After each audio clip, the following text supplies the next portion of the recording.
In this episode, we're summarizing the 4th episode from Season 4 of the Wire series titled Refugees. The episode first aired on October 1st, 2006. In the beginning, Mayor Royce and Chief of Staff Coleman Parker consider altering their campaign colors to red, black, and green to highlight the mayor's African-American heritage. Parker believes that with this new look and incorporating Pan-African flag colors, the Marcus Garvey posters, and his new demonstration of Black pride, Royce will surely win over and secure the city's African-American vote. Royce contemplates going a step further by wearing dashikis. Additionally, Parker requests more funding and Royce proposes organizing a card game. When the card game starts, we see many of Royce's financial supporters start the game and lose to him on purpose as a way of passing the money to him for his campaign. Two of the players we see are Andy Krachek and Ed Bowers. Later on, State Delegate Odell Watkins observes the debate between his star protege, Marla Daniels, and her opponent, Unita Perkins. He notes Perkins' fair performance despite the criticisms raised against her in their political circles. Watkins realizes Perkins could be a threat to Marla and becomes furious when he discovers Perkins is now featured on Royce's campaign advertisements, even though Mayor Royce had pledged and promised his support to Marla Daniels. We see Royce continues to backstep on the promises he has made to Watt. Arriving early for her new homicide unit assignment, Kima Greggs meets Sergeant Jay Landsman, expressing her desire to assist the squad during the weekend shift and avoid Lieutenant Charlie Marimo. Landsman shares his displeasure with Marimo, describing how he discards talent forcefully. He informs Greggs that Lester Freeman arrived a day earlier and takes her to the interview room, where Bunk Moreland has a witness identifying Lex as Fruit's killer. Landsman gives Greggs a phone number, which turns out to be a prank. Freeman and Landsman welcome Greggs to the unit. In another scene, in a meeting with Commissioner Irving Burrell, Deputy William Rawls, and Homicide Unit Commander Colonel Raymond Foster, they are discussing a recent murder of a state's witness that has negatively impacted the mayor's political standing. The mayor wants the investigation slowed down to prevent any proof of the motive linked to the victim's upcoming testimony from emerging. Burrell instructs Forster to reassign the case from veteran detective Ed Norris to rookie Greggs in order to control the information flow. Despite looking weak, Forster, suspecting Burrell's motives, offers assurance that no investigation detail will reach the press. Burrell expresses resentment at the implication and denies Forster's request to keep Norris on the case. Following the meeting, Forster voices his dissatisfaction to Rawls, who agrees that Burrell's decision to reassign the case is an error. Forster then informs Landsman about the directive and instructs him to transfer the case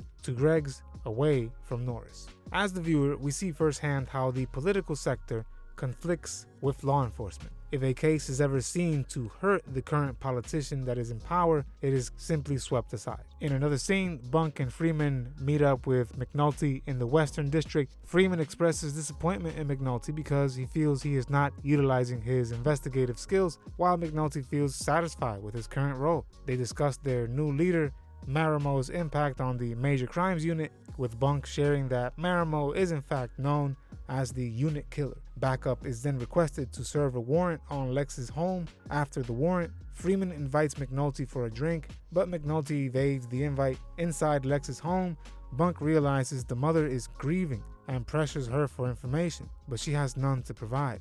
At this point in the series, we have seen what happens to individuals who choose to cooperate with the police. Remember, I am summarizing this entire series as well as other popular works of literature, movies, and TV shows as well. Subscribe and click the bell so you don't miss the next episode or series. If you would like to see the playlists of our summaries, click on the link in the description. Follow us on Instagram and Twitter for additional content. Click like on the video if you found it valuable, because that helps YouTube recommend it to viewers like you. Consider supporting us on Patreon or buying us a coffee if you can. Doing this will help our channel out tremendously, and I really thank you for your support. Later on, Bunk and Crutchfield guide Greggs through her first crime scene, emphasizing the importance of having quote-unquote soft eyes. Greggs finds an item in the victim's hand, only to discover it is yet another prank. Back at the office, Greggs is disappointed when Landsman assigns her the Braddock case. The phrase soft eyes appears for the second time in the series, and the concept is crucial for the viewer to understand. The first time we hear the term, a seasoned veteran teacher tells Prespaluski that in order to be an effective teacher, he must have soft eyes. It's rather shocking to hear Bunk use the same phrase at a murder scene, but he is the first to explain it. To have soft eyes is when the observer tries to see the bigger picture. The observer, who has soft eyes, is able to assess the situation and extract the most important parts, leaving out the rest. For example, Perez was worried about bubblegum under his chair, while many of the children that he teaches are effectively homeless, parentless, and or abused. While others come from broken, drug-infested homes, he's worrying about bubblegum. While others are worried about actually being able to manage a classroom, he's worried about insignificant things, and therefore unable to see the bigger picture. In another scene, we catch up with Marlowe's crew. Bodhi is visited by Chris and Snoop. They want to know if he has made a decision about either working for Marlowe or if he is going to stand his ground and fight for his corner. Shockingly, Bodhi agrees to Marlowe's terms. Chris inquires about Michael, but Bodhi expresses that Michael has moved on and asks them why they are looking for him. Chris Parlow stops Bodhi dead in his tracks and reminds him that he is a new soldier in the Marlowe crew and is no longer allowed to ask why. Shortly thereafter, Chris and Snoop leave. One of Marlowe's lieutenants arrives, providing Bodhi with the resupply of narcotics, and he warns Bodhi about the dangers that come with messing around with Marlowe's money. Of course, the resupply is done by a young adolescent in order to evade any law enforcement that might have tailed them. At Vincent's rim shop, Oldface Andre visits Marlowe and informs him about Omar Little robbing his store. Andre tries to justify getting out of debt by comparing Omar to a terrorist, but Marlowe is more focused on Andre's ring instead. Marlowe demands the ring, ends up instructing him to repay his debt, and then tells Chris about needing more money for a poker game. Marlowe expresses confidence in winning soon, even though he plans on betting yet another $150,000. Otherwise, if he loses, he plans to send Chris to recover his losses anyway. As we catch up with Duquan, Randy, Naaman, and Michael, we see they are gathered at the community gym, supervised by Dennis Cuddy. They discuss the maiming of a classmate, Shaquan, by Letitia. Naaman's reenactment upsets Dookie, leading to a brief altercation that Michael has to intervene in.